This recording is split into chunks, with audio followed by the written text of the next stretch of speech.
provided a perfect segue into the much more narrow question, which I think Ron gets to answer first this time. In September 2017, the McHard accounting firm delivered its report of the risk of fraud and mismanagement in the city's finance department. How would you address these problems? Yeah, this is something that was very unfortunate. But again, too, it's a good thing because it lets us know exactly what's going on. You know, when I got to City Hall that night, I didn't even know an audit had been taking place. Came as a shock to me. So to go through that entire audit and read, it's eye-opening. We've been saying, I think a lot of us here today on the candidates, the government here in Santa Fe, it is broken. We know it is. And that comes from leadership all the way down. I think everybody in this, pretty much in Santa Fe, knows I'm not part of the status quo at City Hall. That's unfortunate because there's a lot of change that needs to be made, and it's going to take a leader that I believe, that understands government, that understands, the demographics, understands what's happening in City Hall to make those changes. As I mentioned, I go in there day one. I have relationships with those employees. I have relationships with the people that will be doing that. As it's mentioned, there will be new hires. That's just part of the administration when it comes down. But it's something that we definitely need to address. We need to ensure that the people in Santa Fe, that their money, you the taxpayers, you the stakeholders, your money is being spent efficiently and effectively. And one thing I've said, we're going to have quarterly audits. They're going to be put online. They're going to be, if you need to come to City Hall and you need to get a hard copy, we'll give you one. That's what's been lacking at City Hall, transparency. And in a Trujillo administration, transparency will be one of the top priorities because I want the entire city of Santa Fe to know what their money, like I said, what their money is, how it's working, and where it's going to, because you deserve that courtesy. Thank you. If you are here tonight, it tells me that you care deeply about the quality of city government. You want to make sure that we are not a city or a community where big money determines the outcome of our elections. It also tells me you should have read, or you should read now, the McHard Audit Report. Download it from the city's website and read it. There are more than 70 examples of city government, not just dealing with financial audit issues, but performance audit issues. And what it says is that for at least a decade, the city government has not been well managed. It has not taken care of its employees. It has not taken care of the citizens and the residents of Santa Fe to make sure that our city is user-friendly and produces services high quality and in a timely way for people all across the city in a fair and equitable fashion. There are three specific things, three categories that we need to do different. Number one, we need to offer our city employees real training and opportunities to upgrade the quality of their performance. Nobody goes to work in the morning looking to fail, and yet we have not been training our city employees so that they can deliver the services that we've asked them to deliver. Secondly, we don't give them the policies, practices, and programs to guide them.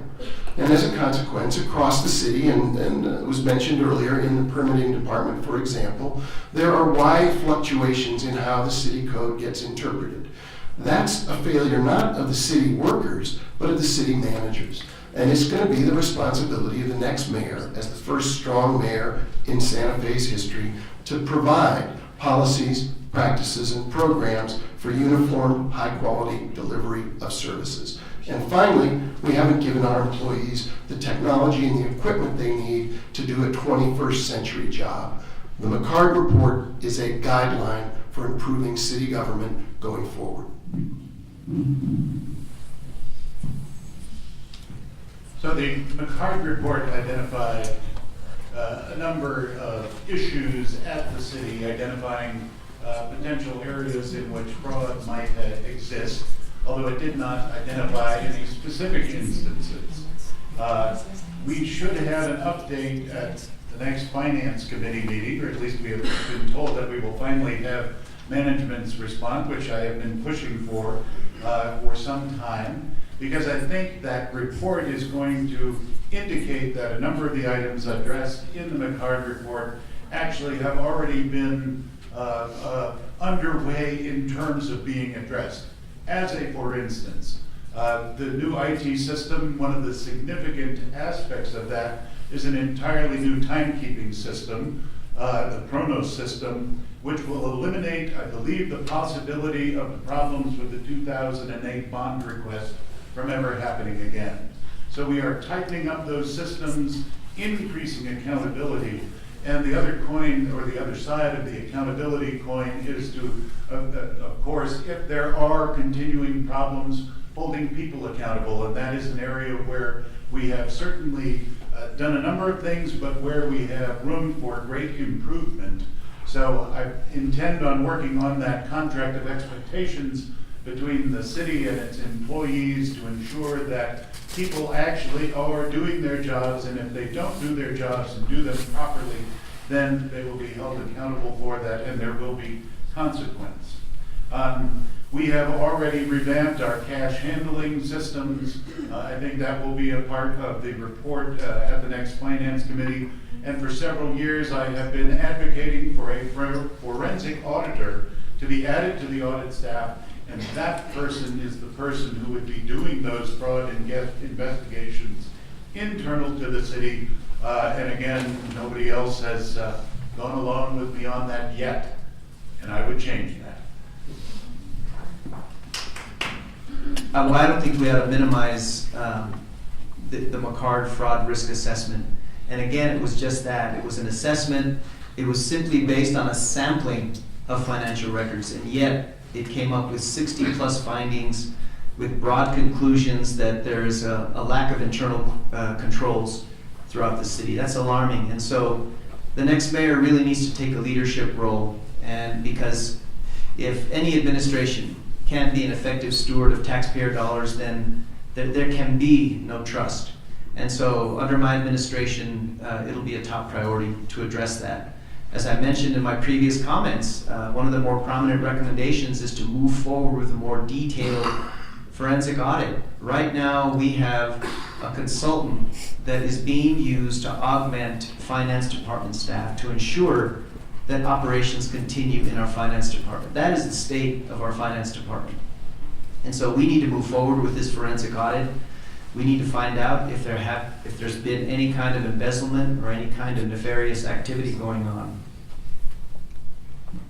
The other thing that we need is the McHard group. One of the findings was our internal auditor failed in that position. And so our charter requires us to have an audit committee under the spirit that we'd have effective checks and balances and independence. And so we need to preserve and buttress that charter requirement to ensure that the internal audit function operates correctly, and we need to make sure that it's independent and objective. And those of you who know me know that I've been the sole financial watchdog. I was the one that called for an independent audit of the 2008 parks bond. When the city was engaged in financial practices, they were grabbing money from other dedicated sources like public transit, like the stormwater fee. We ended those practices. So endorsements are not a substitute for experience, and if you elect me as mayor, you're going to get experience. Thank you.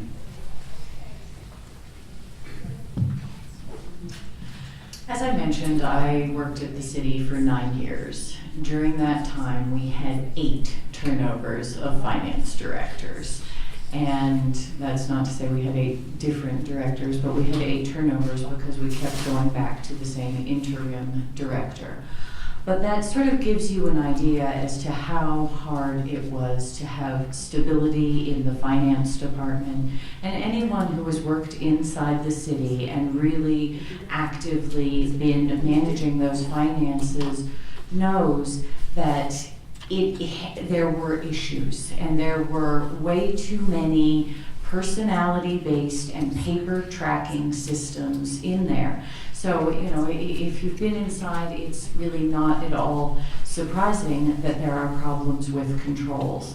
And in order to address these, we need to kick open the doors. We need to look at all of the funds. There are hundreds of them, and many of them have different sources and uses of funds. I worked hard to clean up and document the sources of the and uses of the Economic Development Fund and of the Affordable Housing Trust Fund. And when we tried to consolidate things, we were sometimes told, you can't do that because this system is the only place the history of the fund is stored. Well, a lot of it has been too informal, and it's still documented in memos, in city council packets. So we need to update and formalize the system. We need to make sure that we have the technology to do it, and I will bring in outside experts to vet our controls, because that's really part of it. We need controls that work in the city. We need clear purchasing processes and guidelines around how money is spent and where the different thresholds are and what you have to do for different types of bids. There are lots of different things the city buys, and we need clarity around all of that. And we can do it through a budget process that has to happen very quickly after this election.